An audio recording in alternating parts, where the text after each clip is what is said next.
Hello students, स्वागत है आप सभी का आपके अपने चैनल में। जैसा कि आपको बताया कि हमने पिछली वीडियोस में आपको क्या क्या चीजें पढ़ाई हुई हैं, आपके अलग अलग सब्जेक्ट्स ऑलरेडी कवर करवा चुके हैं। तो सोशियोलॉजी पर आज बात करते हैं, बीए थर्ड ईयर की सोशियोलॉजी, जिसके पहले चैप्टर पर ऑलरेडी हमने 2 वीडियो में डिस्कस किया हुआ है, पूरा डिटेल समझाया हुआ है अगस्त कामटे के बारे में। एंड आज हम बात करने वाले हैं बीए थर्ड ईयर की सोशियोलॉजी के पेपर 1 का चैप्टर नंबर 2, जिसका नाम है कार्ल मार्क्स। एंड यहाँ पर हमें कार्ल मार्क्स के बारे में पढ़ना है, कार्ल मार्क्स की थ्योरीज को समझना है, कार्ल मार्क्स ने कौन कौन से सिद्धांत दिए थे उस पर बात करना है, उनका उसको लेकर के माइंडसेट क्या था, वो सारी चीजें हमें डिस्कस करनी है इस वीडियो में। तो इस वीडियो में हम समझने वाले हैं कार्ल मार्क्स का जो द्वंद्वात्मक का सिद्धांत था, कार्ल मार्क्स का वर्ग संघर्ष का सिद्धांत था, सर्वहारा का सिद्धांत था, इन्हीं सब सिद्धांतों के बारे में हम डिटेल में समझने वाले हैं।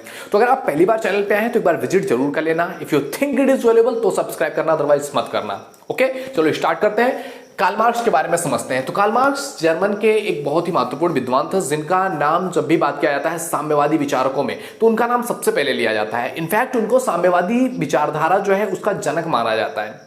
कार्ल मार्क्स ने एक ऐसे विचारधारा को जन्म दिया जिस विचारधारा ने वर्ग थे, सर्वहारा वर्ग के लोग थे, कृषक वर्ग के लोग थे, उन लोगों के लिए एक उनकी लाइफ का एक टर्निंग पॉइंट आ गया, जहां से विचारधारा इन्होंने दिया कार्ल मार्क्स ने। उन्होंने एक ऐसी विचारधारा डेवलप किया जो कि पूरी दुनिया में उसमें चल रही विचारधाराओं से अलग था। पूरी दुनिया से एक अलग विचारधारा ला करके खड़ा किया, जिसमें गरीबों के बारे में बात किया गया, लोगों के बारे में बात किया गया, जनता के बारे में बात किया गया।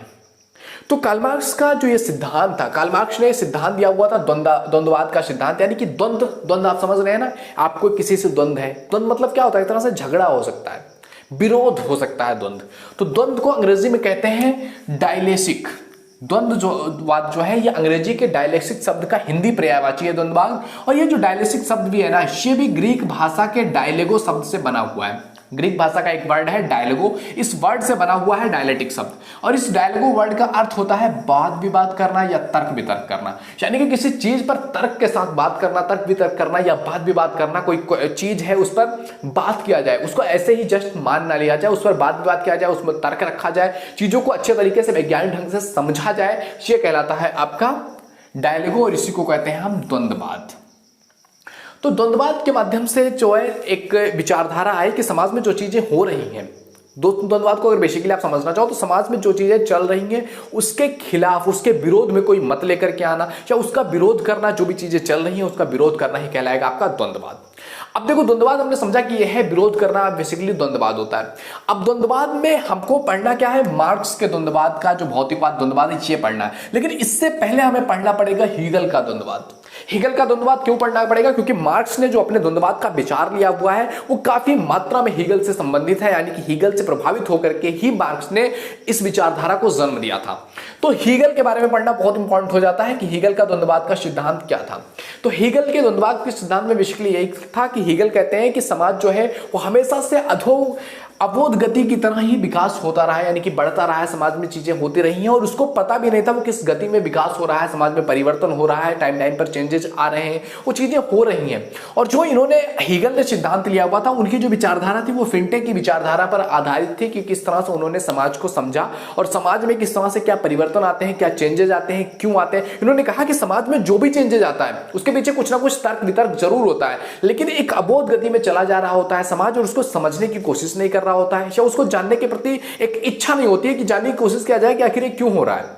तो इन्होंने कहा कि कुछ ना कुछ तर्क होता है। इन्होंने अपने तर्क के माध्यम से दिया, उन्होंने कहा कि 3 पहलू होते हैं जिस माध्यम से चीजें बदलती हैं, चेंज होती हैं और उसमें एक रोटेशन चलता रहता है। इन्होंने कहा कि जैसे कि कोई चीज है उसके 3 पहलू होते हैं। जैसे कि पहले एक वाद होता है, इन्होंने 3 भागों में बांटा और इनको कहा कि ये एक तिकड़ी है समाज को समझने के लिए, वाद, प्रतिवाद और संवाद। समझिए इन चीजों को और अच्छे से आपको मैं समझाने की कोशिश करूंगा, एग्जांपल देकर के भी समझाऊंगा। आपको डरने की कोई जरूरत नहीं है, आपको टॉपिक्स एक एक टॉपिक क्लियर मैं समझाने की कोशिश करूंगा। तो देखो, वाद, प्रतिवाद और संवाद में क्या चीज है? जैसे कि वाद मतलब कोई चीज चल रहा था, वो वैसे था, ठीक है, एक वाद है, शुरू हो गया है। प्रतिवाद मतलब इसका विरोध किया जाए, यानी कि जो वाद है उसका विरोध किया जाए, वो कहलाएगा आपका प्रतिवाद। और इस विरोध के बाद कुछ नई चीजें सामने आएंगी, जो होगा क्या? संवाद। और ये संवाद में भी क्या होगा? इसका फिर से प्रतिवाद होगा और फिर से ये बन जाएगा वाद। मतलब एक प्रक्रिया चलती रहेगी। फॉर एग्जांपल, इसमें एक एग्जांपल के थ्रू देकर के समझाना चाहते हैं हीगल। इन्होंने कहा कि जैसे फॉर एग्जांपल एक गेहूं का दाना हो गया, गेहूं का दाना क्या हो गया? वाद हो गया। गेहूं का दाना वाद हुआ और उसको ले जाकर के हमने किसी खेत में फेंक दिया, खेत में डाल दिया, उसकी सिंचाई हुई और उसके बाद वो बीज सड़ गया एंड उसके बाद वहां से एक प्रतिवाद उत्पन्न हो रहा है, एक पौधे के रूप में उसने अंकुरित हुआ, जन्म लिया। तो वो क्या हो गया, एक प्रतिवाद हो गया, पौधे के रूप में जन्म लिया एंड वो पौधा फिर बड़ा होकर के उस पौधे से कई सारे जो ये दाने थे, ये कई सारे दाने निकलेंगे, वो कहलाएगा आपका संवाद। और ये दाने फिर से हम जाकर के खेत में बो सकते हैं, फिर से एक प्रतिवाद होगा, फिर से संवाद होगा। मतलब इस तरह से चीजें चलती रहती है समाज में, एक व्यवस्था बदलती है और फिर दूसरी व्यवस्था आ जाती है, वो बदलती है फिर एक व्यवस्था आ जाती है और ये व्यवस्था तब तक चलता रहेगा, कहा है इन्होंने, जब तक कि एक ऐसा टाइम पीरियड नहीं आ जाएगा जब क्या हो, मतलब सभी को समान रूप से व्यवस्थित किया जाए, सभी को समान रूप से अधिकार दिया जाए। ये तब तक चलता रहेगा जब तक समाज में वर्ग जीवित रहेगा, वर्ग नाम का वर्ड भी समाज में जीवित है, तब तक ये चलता रहेगा। अब इन्हीं की जो हेगल का द्वंद्ववाद का सिद्धांत था, इसी पर जो है पूरी तरह से आधारित नहीं है, इसी का संशोधन करते हुए मार्क्स ने अपना द्वंद्वात्मक भौतिकवाद का सिद्धांत दिया। मार्क्स ने क्या कहा कि हम एक ऐसे सिद्धांत, एक ऐसी थ्योरी ला रहे हैं जो कि कहीं ना कहीं जो है हीगल से संबंधित तो है, लेकिन ये कहीं भी हीगल का जो सिद्धांत है उसको वेरीफाई नहीं कर रहा है, बल्कि ये एक ऐसा रूप है जो कि हीगल के ने जो द्वंद्ववाद का सिद्धांत दिया उससे बिल्कुल विपरीत ही है। इन्होंने कहा कि हीगल का जो द्वंद्ववाद का सिद्धांत था वो सर के बल खड़ा हुआ था जमीन पे और मैंने उसको उठा करके सीधा कर दिया। मार्क्स ने कहा कि मैंने उसको उठा करके सीधा पैर के बल खड़ा कर दिया, यानी कि इस तरह से इन्होंने हीगल के द्वंद्ववाद की भी आलोचना किया हुआ है। तो मार्क्स के द्वंद्ववाद में बेसिकली क्या चीज था, मार्क्स ने द्वंद्ववाद को लेकर के, भौतिकवाद जो द्वंद्ववाद था उस पर उन्होंने कुछ अपने विचार रखे, पॉइंट ऑफ व्यू रखे हैं कि ये चीज है जो मेरे जो विचार है उसको प्रभावित करते हैं, उस पर खरे उतरते हैं। मतलब क्या चीजें हो रही है, उन्होंने द्वंद्ववाद को समझाने के लिए कुछ पहलू लिए हुए हैं। जैसे कि पहला उन्होंने कहा कि द्वंद्वात्मक भौतिकवाद के अनुसार प्रत्येक वस्तु गतिशील है।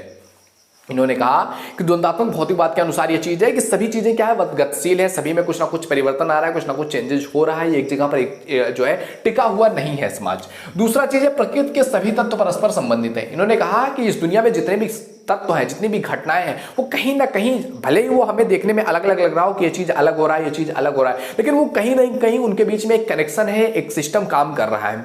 एंड तीसरा इन्होंने कहा कि प्रकृति में गतिशीलता और परिवर्तनशीलता होती है, यानी कि प्रकृति क्या हो रहा है, चेंज हो रहा है। Nature is changing and change is the law of nature, change nature का लॉ है और कहीं ना कहीं हमेशा प्रकृति जो है वो परिवर्तित होती रहती है, ये एग्जैक्ट है। अगला है परिणात्मक परिवर्तन गुणात्मक परिवर्तन उत्पन्न करते हैं। इनका मानना है कि जो शुरुआत में कोई भी चीज मतलब कोई भी समाज में अगर कुछ भी परिवर्तन आ रहा है तो हमेशा ऐसे नहीं होती है कि मतलब एक सीधा ऐसे डायरेक्शन में परिवर्तन आ गया। इन्होंने कहा कि जब भी ये चीजें होती हैं तो एक टेढ़ी रेखा के रूप में होती हैं, मतलब एक टेढ़ी रेखा के रूप में होता है। इसका मतलब क्या है, इन्होंने कहा कि कोई भी समाज में जब परिवर्तन आता है तो धीरे धीरे पहले वो भावात्मक रूप में परिवर्तन आता है, थोड़ा थोड़ा कुछ लोगों में देखने को मिलता है एंड एक ऐसे लेवल पर पहुंचने के बाद एक ऐसी अवस्था आती है जहां से ये डायरेक्टली अप की तरफ कर्व ले लेता है और यहां से पूरी तरह से परिवर्तन हो जाता है किसी भी व्यवस्था का, जहां पर मतलब मैक्स जो है मल्टीपल हो जाए, गुणात्मक परिवर्तन बाद में आते हैं। एंड इसके बाद अगला कहा द्वंद्वात्मक भौतिकवाद एक सार्वभौमिक घटना है। मार्क्स कहते हैं कि द्वंद्वात्मक भौतिकवाद जो है वो एक सार्वभौमिक घटना है, यह हमेशा होती है और हमेशा होता रहा है। इतिहास के पूरे युगों को आप उठा करके देख लो, हर युग में कहीं ना कहीं ये प्रतिवाद द्वंद्ववाद होता रहा है, एक दूसरे के प्रति जो है सार्वभौमिक ये घटना हो चुकी है, भौतिकवाद द्वंद्ववाद है, ये चलता रहता है। मार्क्स ने अपने द्वंद्ववाद को एक्सप्लेन करने के लिए इतिहास का सहारा लिया हुआ है। इतिहास का सारे युगों को उन्होंने उलट करके दिखा दिया है कि व्यक्ति के साथ किस तरह से कहां पर क्या चेंजेज आए, किस तरह से समाज में परिवर्तन आया, क्यों आया, उसके पीछे क्या रीजन था। इस तरह से उन्होंने पूरे समाज को इकट्ठा करके एक नया पॉइंट ऑफ व्यू दिया और इसी वजह से इनका जो द्वंद्ववाद है इसको ऐतिहासिक भौतिकवाद कहा जाता है। क्यों? क्योंकि इन्होंने इतिहास को उड़ेला, इतिहास को समझा, इतिहास को समझ करके उन्होंने अपना एक पॉइंट ऑफ व्यू दिया, इस वजह से कहा जाता है इसको क्या, कि ऐतिहासिक भौतिकवाद है।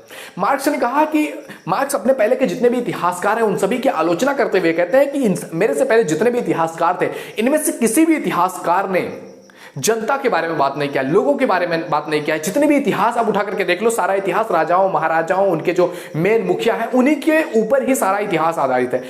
आम जनता के बारे में, आम जनता की लोग जरूरतों के बारे में, आम जनता की सोच के बारे में किसी ने कुछ भी डिस्कस नहीं किया हुआ है। एंड इस तरह से मार्क्स का जो एक प्रभाव था वो बड़ी तेजी से इंक्रीज हुआ, क्योंकि उन्होंने वो बात की जो आज से पहले किसी ने बात नहीं किया था। आज से पहले जितने भी इतिहासकार थे उन्होंने राजाओं महाराजाओं की बात किया था, लेकिन जो आम जनता है, जो मैक्सिमम पॉपुलेशन, उसके बारे में कभी किसी ने बात नहीं किया होता। और उन्हीं पर बात करते हुए मार्क्स कहते हैं, मार्क्स ने उन्हीं की बात करते हुए मानवीय इतिहास की आधारभूत दो बातों के बारे में बात किया कि मानव अगर है तो उसको क्या चीजें चाहिए। दो चीज सबसे इंपॉर्टेंट होता है एक मनुष्य के जीवन के लिए, उसमें उन्होंने कहा सबसे पहला पॉइंट है कि जीवित रहने के लिए व्यक्ति को कुछ साधनों की जरूरत है। अगर व्यक्ति को जिंदा रहना है तो उसको कुछ चीजें चाहिए, जिसमें सबसे पहला चीज, सबसे इंपॉर्टेंट चीज आता है भोजन, दूसरा इंपॉर्टेंट चीज आता है वस्त्र, तीसरा इंपॉर्टेंट चीज आता है आवास।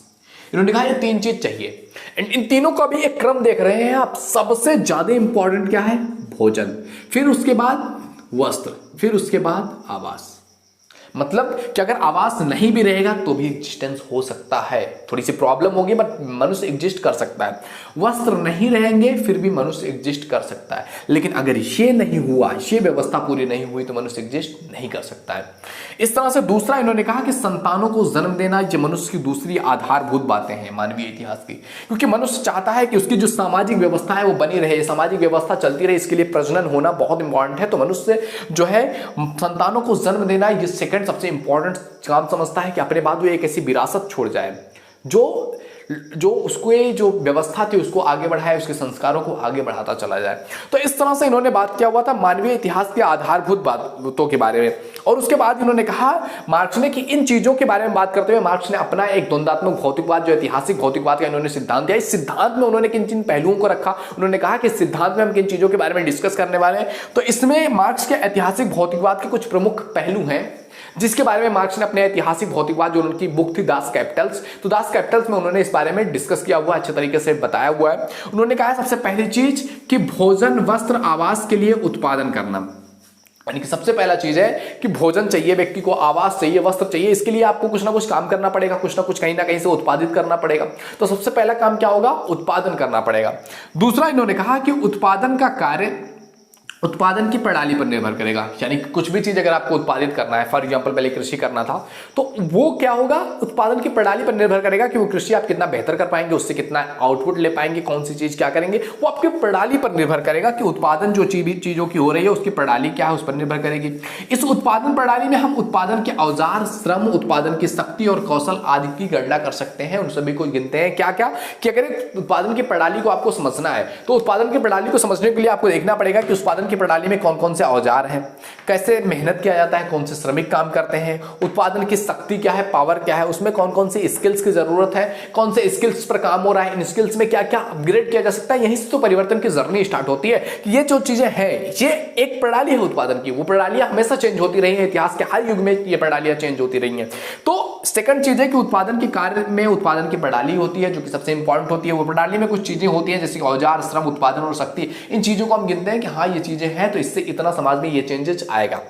अगला चीज है तीसरा, जब उत्पादन प्रणाली व शक्ति में परिवर्तन होता है तो सामाजिक, धार्मिक, ऐतिहासिक, बौद्धिक सभी क्रियाएं परिवर्तित होती हैं। इन्होंने कहा कि जब उत्पादन की प्रणाली में परिवर्तन आता है तो मनुष्य की सामाजिक, आर्थिक, राजनीतिक, धार्मिक सारी क्रियाएं परिवर्तित हो जाती हैं। समझने के लिए एग्जांपल के थ्रू आप ले सकते हो, अभी कोविड-19 का टाइम है और जहां पर उत्पादन प्रणाली की शक्ति में पूरी तरह से चेंज आया है, जो ऑफलाइन था सारी चीजें ऑनलाइन हो गई हैं, तो उससे व्यक्ति का सामाजिक, व्यक्ति जो समाज में जाकर के एक दूसरे से मिला करता था वो अब ऑनलाइन मीटिंग हो रही है, ऑनलाइन लोगों से मिल रहे हैं। धार्मिक, जो धार्मिक चीजें थी उसमें भी परिवर्तन आया, मंदिरों में नहीं जाने की इजाजत था, मस्जिदों में इजाजत नहीं थी, लोग अपने घरों में रहते थे, वहां से अपने दिल से एक अलग तरीके का चेंज आया। बौद्धिक लेवल पर स्किल्स क्या डेवलप करनी है, पहले होता था कि हाँ आपको जाकर के फिजिकली काम करना है, अब स्किल्स आपको लेना है कि आप घर बैठ करके ऑनलाइन काम कर सकें। तो ये सारी चीजें क्या है, सभी क्रियाएं परिवर्तित हो जाती हैं अगर उत्पादन की प्रणाली में चेंजेस आ गया तो। एंड अगला है आपका उत्पादन प्रणाली व उत्पादन की शक्ति में परिवर्तन द्वंद्ववाद की प्रक्रिया से होता है। यानी कि ये जो प्रणाली है, प्रणाली चेंज कब होती है? जब कुछ ऑड होता है, कोई द्वंद्व आता है, कोई विरोध करता है कि हाँ ये प्रणाली गलत है, प्रणाली नहीं होनी चाहिए, एक नई प्रणाली आनी चाहिए, या कुछ ऐसा सिचुएशन आ जाए जो हमारी चल रही पूरी सिचुएशन है, जो प्रणाली है उसके खिलाफ खड़ा हो जाए। फॉर एग्जाम्पल मैं कोरोना वाला एग्जाम्पल फिर से ले रहा हूं कि हमारी प्रणाली चल रही थी, अचानक से कोविड आ गया और वो खड़ा हो गया जो आपकी प्रणाली है कि आप जाकर के समाज में बात नहीं कर सकते हैं, आप समाज में लोगों से मिलजुल नहीं सकते हैं, आप समाज में नहीं जा सकते हैं, इससे एक बड़े लेवल पर डिजास्टर हो सकता है। तो इसने क्या किया, जो एक एग्जिस्टिंग प्रणाली थी उस प्रणाली के खिलाफ हो गया, विरोध में आ गया। तो वही कह रहा है कि उत्पादन प्रणाली व उत्पादन की शक्ति में परिवर्तन द्वंद्ववाद की प्रक्रिया से ही होता है, और यह तब तक होता है जब तक कि उत्पादन में सर्वश्रेष्ठ अवस्था नहीं आ जाती, यानी कि उत्पादन की जो सर्वश्रेष्ठ अवस्था है या समाज की जो सर्वश्रेष्ठ अवस्था है वो नहीं आ जाती। और वो अवस्था क्या है, और ये अवस्था क्या है, समाजवाद की अवस्था है कि जब जो आपका जीवन है, लाइफ है, उसमें समाजवाद आ जाए, उसमें एक ऐसी व्यवस्था आ जाए जिसमें सभी लोगों को बराबर हो, सभी का अधिकार बराबर हो, सभी को संपत्ति बराबर हो। जब तक यह अवस्था नहीं आती है तब तक द्वंद्व चलता रहेगा। एक प्रणाली चल रही है, उस प्रणाली के खिलाफ आवाज उठती रहेगी जब तक सभी को बराबर बराबर नहीं कर दिया जाएगा। एंड इन सभी चीजों के बारे में, इन सभी को वेरीफाई करते हुए, इतिहास के पन्नों को पलटते हुए, इतिहास के बारे में पूरा डिस्कशन करते हुए मार्क्स ने इतिहास को 5 भागों में बांटा हुआ है कि इतिहास कैसे कैसे कब कब कौन सी प्रणालियों में चेंज हुआ है। उन्होंने 5 भागों में बांट करके बताया हुआ है कि इतिहास क्या क्या चेंज हुआ है। तो उसके बारे में जानने के लिए हम मिलते हैं आपसे नेक्स्ट वीडियो में, क्योंकि ये वीडियो काफी लंबी हो चुकी है एंड इसमें इतने सारी चीजों के बारे में आपने डिस्कशन कर लिया है। अब आगे बात करेंगे हम कि इतिहास को समझने के लिए मार्क्स ने उन कौन से 5 ऐसे सिद्धांत हैं जिन सिद्धांतों के बारे में बात किया हुआ है, जिसके माध्यम से उन्होंने समाज को समझाया है कि कैसे कैसे समाज एक ऐसी अवस्था में जा सकता है जहां से साम्यवाद आ सके और समाज एक बेहतर समाज में जी सके। तो उस वीडियो को देखने के लिए चैनल को सब्सक्राइब करके बेल आइकन हिट कर दो ताकि आपको आने वाली वीडियो का नोटिफिकेशन मिलता रहे। ओके, मिलते हैं आपसे अगले वीडियो में, तब तक के लिए जय हिंद, जय Bharat, thank you, bye bye.